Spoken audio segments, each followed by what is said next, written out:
So I'm going to give you an overview of Elizabeth's religion, but to start with I'm just going to identify some key terms and give you definitions that will come up again and again. So to start with, Puritan. The Puritans were people who wanted to reform or to purify their church, and they're a group within English Protestants, but they are a quite extreme group within the Protestant church. When it refers to things being Genevan, it's just referring to John Calvin, who led the Reformation in Geneva, and he believed in services being very simple in their form. Prerogative is just the rights claimed by the monarch, so the prerogative powers or the prerogative rights of Elizabeth. Separatists, these are radical Puritans that believed that Elizabeth's church could not be reformed into the model that they favoured, which is more like what the Puritans wanted to do. They're a radical group within that, and they wanted to set up a completely independent church of their own. As always at the bottom, I want you to think about the themes as you're going through. Obviously it's going to be mainly religion, but think about where there's an overlap with some of these other themes from the course. We know that powers of the monarchy heavily linked to religion, and particularly also foreign policy, and then also the impact socio-economic and also in terms of government. And we'll also be looking at the role of some key individuals throughout religion as well, and focusing on concepts, causation, change, continuity, similarity, difference, and significance over time. So those are some extra things that you should be annotating on your notes as you're going through. So a few more key terms: excommunicated, which you probably already know, but when the Pope banned an individual from receiving Holy Communion, the key significance to being excommunicated is that it implied that an individual was completely cut off from the church. And in the case of Elizabeth, it damaged the reputation of the leader and implied that she was unfit to rule.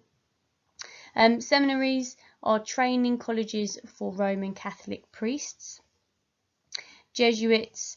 The Jesuits played a really crucial role in the Counter-Reformation. The Jesuit movement was founded by a Spanish soldier in August 1534. And the key things about the Jesuits is that the Jesuits took off a vow of complete obedience to the Pope. So that means that obviously wherever they are in the world, their allegiance is always first and foremost to the Pope. So you might want to think about the potential threat that would pose for a monarch. So Elizabeth came to the throne on the death of her half-sister, Mary I, in November 1558. One of her early priorities was obviously the need to settle the religious issue. Her first attempt failed to pass the House of Lords, but in 1559 she succeeded in forcing through the Act of Supremacy. The Act of Supremacy made her the supreme governor of the English Church, and then an Act of Uniformity, which enforced her English prayer book for use in all churches. This was quickly followed by injunctions and eventually the acceptance of 39 articles. She was determined that the settlement should be permanent, but some of her subjects obviously had slightly different ideas. So with that, as we're going through again, consider what the problems that she faced, and are they similar or different to any of the previous monarchs, and why. One focus of opposition was the group of radical Protestants, later known as Puritans. Some of the Puritans had spent the previous reign, during Mary's reign, in exile and returned from places like Geneva, and were determined to set up a Genevan system of religion within England. They attacked the use of vestments in services and other practice which they viewed as rags of popery. They tried to bring about a different form of settlement in the House of Commons, and it was led by people such as Thomas Cartwright and John Field.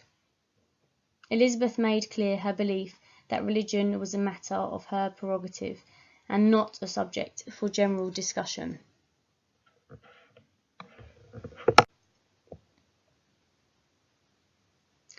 So some Puritans formed separatist groups, but these were joined only by a very small minority of Puritans. And these groups didn't tend to reflect the general Puritan outlook. More popular were meetings which took place where Puritans met to discuss scripture and how they felt the church settlement should be. And Elizabeth saw these as a threat to her governorship of the church, mainly because she had no control over what took place at the meetings and when the meetings took place.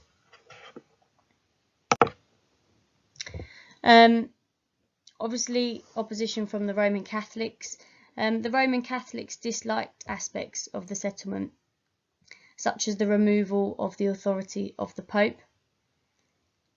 Support which they might have expected from the King of Spain was not forthcoming at first, and even the Pope was slow to condemn Elizabeth's church.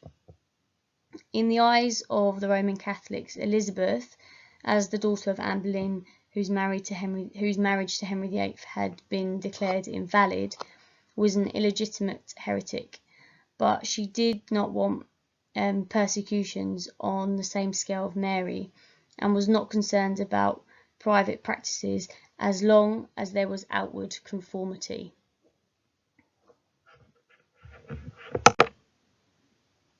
The threat from the Roman Catholics increased after 1568 with the arrival of Mary Queen of Scots in England, and Mary Queen of Scots became a figurehead for the Roman Catholics as she had a good claim to the English throne.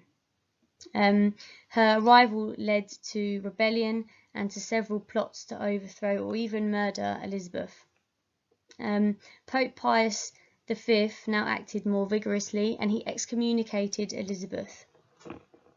Catholic priests from seminaries in Europe began to come to England as missionaries, and they were followed by the Jesuits, whose, as we said already, had an obedience to the Pope. Elizabeth's government took strong action to try and deal with these threats. And finally, looking at some of the key individuals in terms of the Archbishop of Canterbury during Elizabeth's reign. Her first Archbishop of Canterbury was Matthew Parker, and he supported her settlement, but he wasn't particularly proactive when it came to action against the opponents.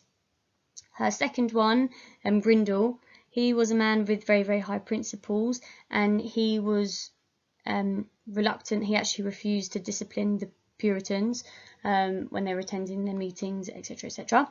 And he, as a result of that, was suspended by Elizabeth. The third Archbishop was John Whitgift, and he agreed fully with Elizabeth on the Puritan threat, and he worked hard to wipe out that threat. So that's obviously just an overview of Elizabeth I and religion. So if you can just use those notes and try and think about those two key questions there. What problems did Elizabeth face in terms of her religious settlement, and are they similar or different to those of previous monarchs, and why?